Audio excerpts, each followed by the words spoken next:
Ideias. Esta edição é dedicada a um equipamento de proteção individual para pessoas que fazem trabalhos relacionados com alta tensão ou telecomunicações. Chama-se IPVest, um acrónimo que significa Intelligent Protective Vest. É inteligente porque tem maneira de monitorizar a condição física em que o utilizador está, além de o proteger de riscos externos. Para percebermos como este fato funciona, vamos ouvir mais à frente Paulo Soeiro, da empresa Viatel, um dos parceiros neste projeto, e já de seguida o investigador André Pinto, do CENTI, Centro de Nanotecnologia e Materiais Técnicos Funcionais Inteligentes, que começa por explicar como nasceu o interesse das várias entidades. O IPVest é um projeto de um consórcio de 4 entidades.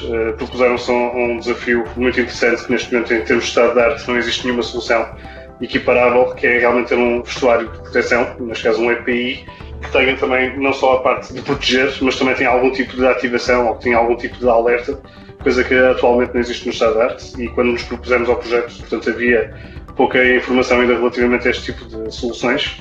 A Viatel tinha uma necessidade direta de responder, portanto, com a segurança dos seus trabalhadores. A Scorecode tinha o interesse de produzir testes, portanto, mais avançados. E o CENTI e o CITEV, obviamente, têm sempre o interesse de colmatar estas falhas tecnológicas e de encontrar aquilo que são as exigências do mercado e as necessidades da sociedade em geral. Na Viatel, esta necessidade nasceu da nossa necessidade de diminuir o número de acidentes com operadores em posições muito delicadas, como, por exemplo, a colocação de cabos de alta tensão ou de novas antenas em sistemas móveis.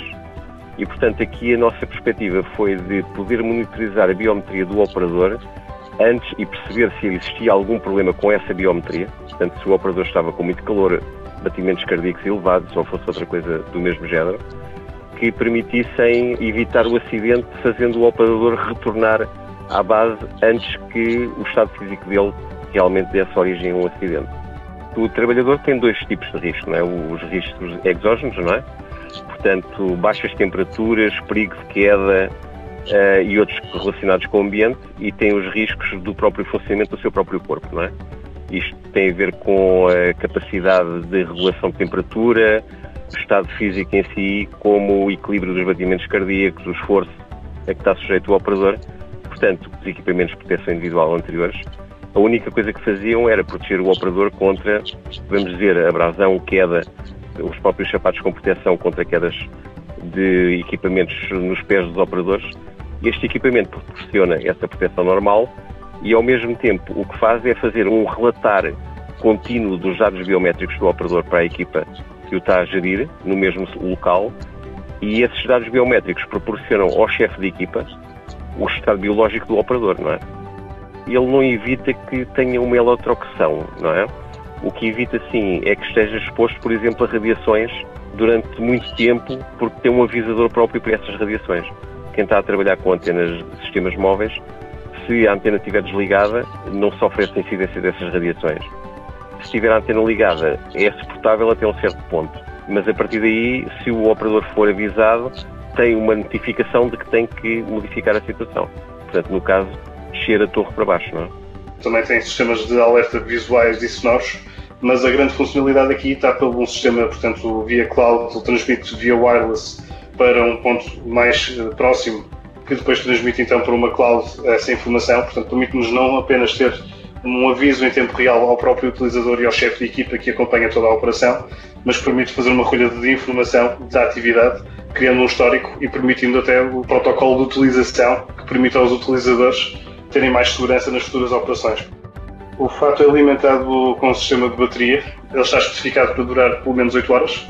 Obviamente que depois há aqui algumas restrições relativamente ao nível de utilização e o tempo de utilização, mas também não se pretende que os operadores neste tipo de situações estejam 8 horas constantes neste tipo de trabalhos.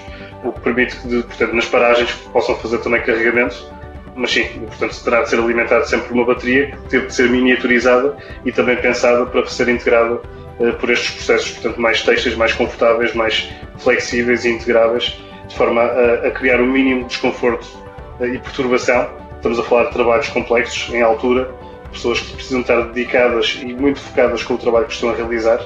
O utilizador não tem de perceber que está a vestir um EPI, ele tem de, por simplesmente, usar o EPI e sentir-se seguro com ele.